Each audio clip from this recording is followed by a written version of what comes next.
Nĩ mwena wa Marti Samburu ya rũgongo kũrĩa kĩeha na hahũ igũmĩire itũra rĩrĩ thutha wa arĩithia erĩ kũhũrwo rithathi na kũragwo nacio ng'ombe makĩria ma 500 cikaiywo.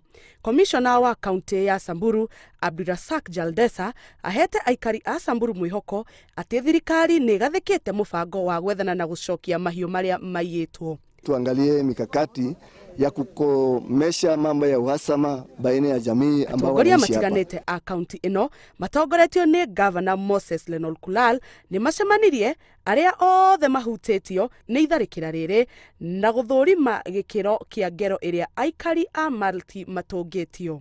Tumelayas na security agencies wa Samburu County kwamba wafanye juhudi kurikafa hiyo livestock, na tumekuwa na commissioner pamoja na timu yake na tuna imani kwamba serikali watafuatilia.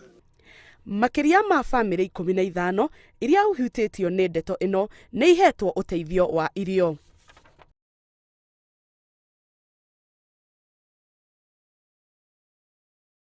Ona kũrĩ ũguo, maabitha a borithi nĩ morĩtio matige kũgonderera wĩra-inĩ wao kuona tharĩkĩra ta ici no igĩrĩrĩke makĩria borithi mangĩrutithania wĩra na ũgitĩri wa aikari.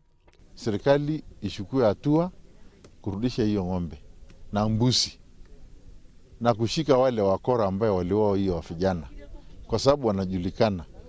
Arĩithia hamwe na ng'ombe 10,000 nĩ mathamĩte kuma Samburu ya irathĩro nginya Samburu ya rũgongo magĩetha kũrĩa mangĩhota kũrĩithĩria na thayũ.